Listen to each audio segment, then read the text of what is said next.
You last claimed but not infinite least, banking concept was a scam. infinite and actually banking. got quite pissed off about it. So I do not agree with that. Calling into Dave Ramsey's show to tell him that he's wrong is a bold move. We'll get to that one at the end of this series of videos that I put together, but welcome back, guys. I hope you enjoy. We're doing more Caleb Hammer, more Dave Ramsey reactions. Some of these are crazy. I promise they get crazier as you go along. Let me know if you stick to the end of the video, and I hope you guys enjoy it. Let's jump straight into it. If you lose $24,000 every 5 years, don't be scratching your head and wondering why don't have wealth. It's because you're driving it. A new car loses 60% of its value This one's quiet. in the first 5 years. If you buy a $40,000 car, when you drive it off the lot and you hear that sound going over the curb, blum, blum, when you went into the street, that sound was $10,000. As soon as it's titled to an individual and it touches the street, it's going to drop 20-25% that day. That means your $40,000 car in 5 years is going to be a $16,000 car. If you lose $24,000 every 5 years, don't be. I got caught in the loop right there. So this is interesting. I like to agree with Dave on a lot of things. I agree with this. He says in the caption, new car loses 60% of its value in the first 5 years. Now, I don't agree with this. That means your $40,000 car is going to be a $16,000 car in 5 years. Well, in 5 years, I mean, it depends on the car. It depends on the car. If you have a really expensive car, if you're driving like a Mercedes or a BMW, they hold their value a lot better. Even Toyotas now are holding value. Things are holding value a lot more because they're a lot more expensive. But I agree with Dave. This is probably the number one thing people misunderstand with vehicles is that you are driving your wealth. And some people want to do that. And I've made mistakes with cars.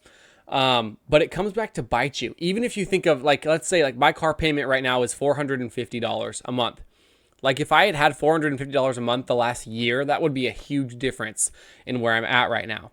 So take note of that. Very, very interesting topic. Dave Ramsey, he hates new cars, and I understand it because they do. Whether or not you agree with everything he stands for, you have to agree that the car market, car salesmen, car companies are destroying people financially. Did you know what's the average payment right now? They're talking about it on the Money Guy show, a really popular YouTube account. They were talking about it. It's the average car payment is over $700 now, and its lifespan is between 5 and 6 years. People are paying on their cars for 6-7 years now. $700 a month. That used to be rent. In some places, that is still rent, but that's the average. It's absolutely insane. This might be one of Caleb Hammer's best TikToks ever. Fast food, another way people are just How are you making payments financially without a job on all these credit cards that you've maxed out? I do DoorDash, Uber Eats on the side. Get some money from my dad once in a while. Okay, well, must be nice. I mean, that's not necessarily bad, but it's like, let's go through this and see if he's enabling any bad behavior, essentially. How much do you get from your dad? It's not like a set amount. If I need some, I'll ask, and he might send it. But do you need it? Because going out to eat is 10.4% of your spending. Stopping and getting miscellaneous bullshit that doesn't improve or help your life in $288 is more than I spend a month on groceries. any way whatsoever. It was an additional almost 17% of your spending. Subscriptions 1%. Unknown shopping almost 3%. Some other large purchases that, again, are nothing. It's about 10%. So why would you need the money? Sounds like you're spending money you don't need to be spending. And then he's bailing you out. I mean, I have to eat. How many times do I have to hear this on the show? They all say that. I keep hearing this. I'm gonna be the one that causes. This is absolutely ridiculous. You need to eat. And have you heard of this great new thing called a sandwich? Called a apple, like 2 pieces of bread, cheese, meat, mayonnaise. We're both white. We love mayonnaise. That's how it works. It's so much cheaper than going out to eat. I have to eat. Way cheaper. You don't have to go to McDonald's or whatever. I don't always go to McDonald's. That's an He's just being dumb. It's so true. Even with using the apps, here's a hack. If you do need to eat fast food, no one should ever need to, but you're in a rush, blah, blah, blah, whatever reasons you have. If you want it as a treat every once in a while, the apps, you have to use the apps. I'm not even joking. On the Taco Bell app in my area, you can still get the like box for $6. And it's like an entree, a little appetizer thing, like the potatoes or whatever, nachos, a dessert and a drink for $6. All the meals now are double digits. The cheapest meal I think you can get is $10. Same thing with like Popeyes and all that. McDonald's, they have an app. They have an app for that. Panda Express, the app is crazy and the food's actually priced well in my opinion. So I just poked myself in the eye. Remember the apps. But this guy, I can't stand these kind of people. Like eating out people don't understand. It's a privilege. It's a privilege to have food made for you. That's not what people used to do. This generation just pisses me off, and I'm part of it. So I piss myself off. The number one way to go broke is open a restaurant. It's like freaking guaranteed. He wants to quit his job and open a restaurant, which has been his lifelong dream. Quit his job. He has done no research and has not created a business plan. His idea is for us to sell our fully paid-for home, of about $500,000 and live in an apartment, so he can purchase a restaurant, oh geez, I don't even know if I can get through this. In the meantime, he wants me to keep my job, so we'll have one steady income of $85,000 a year. I could see putting all of our money into this venture and end up losing everything. How do I convince him it's a bad idea? You have a vote too. This is your life as well, and you're on the deed of that house, so don't sign it. She's exactly right. Number one, you need a business plan. Number two, you would need some experience in the freaking restaurant business. Which is hard. Before you do that. Number three, you need to understand that you're taking on the category of small business that has the highest rate of failure of all small businesses. The number one way to go broke is open a restaurant. It's like freaking guaranteed. Okay? Just ask Red Lobster. They just filed bankruptcy. Okay? I mean, too many shrimp. It's a tough business. The average employee turnover ratio in a restaurant is 300% a year. Wow. You lose all your people 3 times a year. That's a lot of drama. That's a lot of stuff to put up with. And no, and no. So I 100% agree with Dave on this one. The thing, too, is I feel like people want to own restaurants because they think it's like a bougie thing. They think that and I mean, maybe there is. Maybe there's some status that goes with it. But to be like, oh, what do you do for a living? Oh, I own my own restaurant. I run my own restaurant. People want to do that. And what kills me with this is he's done zero research. They don't have experience in it. She's going to maintain her job, which is good. You're going to sell your house to rent an apartment. I don't understand. Who would do this? And all the comments are all mismatched. Some say divorce. Some say number one way to go broke is to get married. I don't know. People are all, who knows in the comments, but still, restaurants are awful. This guy, former chef here, yes, this is a bad idea. Looks like he's still a chef. So I agree with this one. Open a restaurant at your own risk. This is actually the worst I've ever felt for someone on the Caleb Hammer show. Wow. Dude, you're 24. Yeah. How the potential did you end up in so much debt already? Did you just like exit the womb and start swiping cards? No. You would think so, but no. Oh, I was thinking so. I turned 18 and surprise, surprise, I found out I already had collections. Parents? Wow. Yeah. Apparently, my dad had taken me to get like dental work done and then didn't pay for it. And then didn't say anything, didn't say he didn't pay for it, nothing, until I was 18, and I was finding it hard to get a checking account. Yeah, but why was it assigned to the kid and not him? I don't know. I don't know if it's because he only put my name on all the documents. Did he only put your name on all the documents? Have you contacted them? Have you talked to them? I negotiated it. So when I was 18, pretty much my first couple paychecks, it was like I negotiated it to like half, so it was like $1,200. That's a fun birthday present. Yeah. Wow. Only reason I found out, I never would have found out, except for my mom was like, okay, you're 18. You need to get a checking account. You need to, I cash flowed most of college and I went to community college. So she said, since you're not building credit that way, then you need to open just a small credit card. And the classic credit building mechanism. Yeah. Going to college and borrowing for it. Okay. And so you need to get a credit card and then you just pay it off each month, whatever little nonsense you get. Not bad advice overall. Right. So I paid off collections and then for a while we were doing okay debt-wise. I didn't have any because I didn't have any bills. Sure. Because I so was you living lived at home. Okay. Then the pandemic hit and right before the pandemic hit, my dad got into a car accident. Really bad.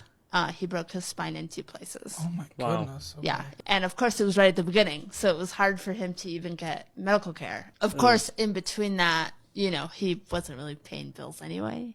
Okay.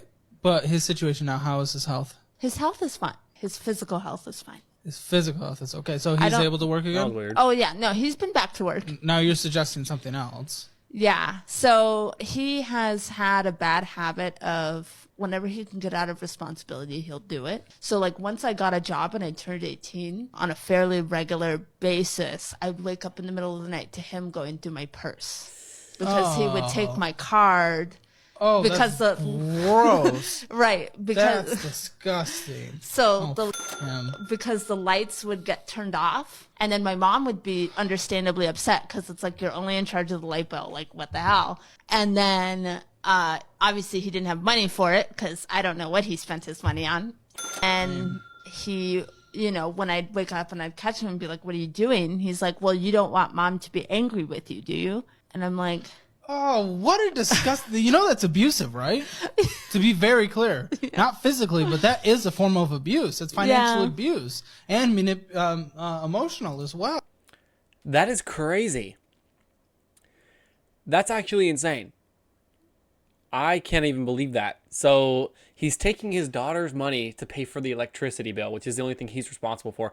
You know what's even crazier to me is that she seems very financially responsible. And when you have parents that are not, and who knows the mom sounds like she is, but when you have a parent that's not, it's hard. Maybe her mom taught her about all this. Maybe she learned from other sources, but the dad's not teaching her. The dad sounds like he's terrible with money. But stealing your kid's money, that's got to be like an all-time low from their first job too. She's trying to set herself up for the future. And I mean, it'd be different. You could ask her to pitch in some rent or something more to help with the bills, but to just steal it, yeah, no, that's insane. Becky's on Twitter. Do you literally mean beans and rice, or is that an exaggeration to make a point? Becky, you've got to be kidding me. Of course not. It means lower your stupid butt lifestyle and quit spending money like you're in Congress is what it means. It means quit going out to eat. You're broke. It means quit buying the most expensive thing at Whole Paycheck over there. Get your dadgum coupons out and have a meal plan and actually cook from scratch because it saves money. And don't go on vacation. You're broke. And don't buy that. You're broke. You have clothes in your closet. Stay out of the mall. Live on less than you make. That's what it means. So I actually thought that he meant beans and rice. And I eat beans and rice sometimes. I add protein to it. I'll add some sort of higher protein thing to it. Chicken, turkey, so I like beans and rice. That's literally what I always thought he meant because I thought it's relatively a square meal. You need a vegetable or something, but I always thought that he literally meant beans and rice. So that is super, super funny to me. I didn't know that. And I feel dumb, but I guess that's all right. Did you guys think he meant not beans and rice? We kind of have an interesting couples situation here. Married. How long have you guys been married, by the way? About 7 years. Your financial situation's weird. Yes. Maybe. Things are separated. Maybe. I mean, is it that weird? I don't know. I don't think it's that weird. It's I a think little separate weird. What do you mean? finances is How is it bizarre. not weird? Okay, well, they have no context, so let's give them more context first, and then they can decide. Okay. How would you explain your situation? Because I'm told you have quite interesting takes. Well, I mean, my wife and I, we've been married, but we've never really combined finances. So we just kind of each pay different things, and we kind of keep everything Well, mostly why? separate. Well, I think that, to be honest, she has a bit of a spending issue sometimes. Like, I don't really trust her to have Harsh. like a joint bank account with me. Doesn't trust his wife? You don't trust her. Your wife. You don't Yeah, me and trust Caleb. your wife. Well, I mean, I This is trust what her. that came down to. Yeah. Okay. Maybe that came out wrong. But I mean, I have, Look at her I think, face. insecurities about, Based on what? I mean, I think that we have different ideas sometimes of wants versus needs, I think. I agree with that. I don't even know where to start. Like, I don't even know. I mean, I feel like his Okay. crippling I'm overwhelmed by it. anxiety Well, on maybe finances this is make the that start happen. then. So Yeah. let's take a look at the finances. What's interesting Okay. off the bat? yeah. You believe, if I'm not mistaken, that the spending and a lot of bad finances are her fault. I think that, This is why you told us. yes, do it. I do. I agree. I think that she does make a lot of bad purchases that I disagree with. I don't think I'm without fault, but I think she has one account. Right. One. One. You have 1,000. Well, how can we put the blame under her? I mean, a lot of it is purchases that we make together, I think, that are on my account. If we make them together, we made them together. It's not her then. Together is you this both. This guy's dumb. Together is not her. Right. But I together feel like is together. Then I carry that. I carry the burden of it, though. But why would you be carrying the burden? Why? How do we, when we fully separate, when we're doing together on a purchase on a debt, because we certainly like to do that here, how then do we tackle it if we're doing the purchase together? How is that dealt with? Is it a IOU that is stacked up over the course of months? And okay, that's obvious. First of all, I mean, this is unhealthy. That's roommates. Right. You know, roommates that bang a little. Like, that's not what we're trying to do here. Right. Or what, you guys in general, what's your retirement at right now? 4,200. I think I sent it to you. What's your retirement at? I don't know. 1,200. Okay, so what are we trying to do? Are we going to retire? Do we? They have 5K in retirement between the two of them. That is insane. So this is what I think the biggest deal with not combining finances, and people work differently. I wouldn't say that it's bad to not combine if you are on the same page, but this is the stuff that happens. People aren't on the same page. You know, she's not saving for retirement. He has barely any saving for retirement. Things get messy. You have to be on the same financial page if you're going to get married. I think it should be one of the most important things at your list, on top of your list, honestly. The years I've been working with people who started from nothing and built wealth. We call them everyday millionaires. They started from nothing and became wealthy. They typically say one of the things that turned their life around was they started asking, when they started looking at purchasing something, they started asking how much. So rich people ask how much. Broke people, and I've been both, brother, okay? Broke people ask how much down and how much a month. In all the years I've been working with people I've been who both, started brother. The comments, brother, really? Yes, really, yes, I've been both. People are so funny. Interesting. Some of this stuff just makes Dave seem a little out of touch to me. I don't even necessarily think this just makes him sound old, which doesn't help. But I do think Caleb Hammer is the Dave Ramsey of this generation. I think he's doing amazing things. I think he's really helping people. There's some controversies with him and how he treats his guests and whatnot. But honestly, if you want someone to be nice to you and just sing praises to you about how terrible you are with money, go to your friends, because they're probably terrible with money as well. Not enough time to be as stupid as this pile of debt suggests. Like, there shouldn't even be enough time in the day to go take out a 63% interest loan. 63%! Okay, I had no clue about that until What do you mean you had no clue about that? I didn't know that was the interest rate until I sent you all the documents. People don't even read things. Where'd you get like, this? they don't even read that it's going to be a 63% loan after the free period's up. How'd you not even know that was before? How did it take sending us the documents? I don't know. How long have you had it? But that's what I want to pay off first. Well, no. That's what I'm gonna pay off How long first. have you had it? I want to say maybe 2 years. And I've barely paid anything off. What could this possibly be for? What is this? Because you only borrowed $2,000, but you're paying $1,000 of interest back from it. What is this possibly for? This is insane. You're going to love it. Last year, I think it was last year. It was 2022. I went out and bought a brand new 2022 Kia K5. And then I got that loan to do like the registration and all that. A loan for registration is insane. So at 18? Yeah. A loan for registration is insane. If you can't afford to register the car in your name, like the title fees and whatnot, what are you doing buying a car at all? I don't understand. Borrowed $2,000 for it too. And here's the thing. That's going to compound against you. It's going to get worse and worse and worse. At 63%, if there was anything you could do to get 63%, like in the stock market, everybody would do it. That's an insane return, and it's working against her. Oh my gosh. You Last claimed but not infinite least, banking concept was a scam. Infinite and actually banking. got quite pissed off about it. So I do not agree with that in certain points that you made in that video, and I have set up a policy for my son when he was 1 year old. He's 5 now. I'm sorry. Say that again. I said I'm sorry. Yeah, so am I sometimes. No. So I set that policy up for him when he was 1 year old. It has a $500,000 face value. We pay $5,373 a year for 13 years, and it's paid up at that point. There's a few points that I wanted to discuss that I just didn't agree with. Okay. Do you want to just kind of take one thing at a time? Sure, that's fine. Sure. Okay.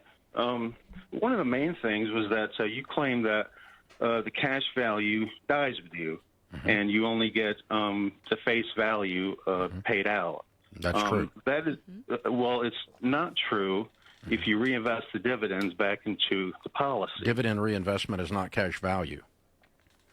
Dividend reinvestment is because you have a mutual company, and the policyholders are the owners of the company. And so the profits from the company come to the policyholder, and they use that to buy paid-up additions. That is not the same as keeping your cash value. That's buying extra insurance with your overpayment. Ooh.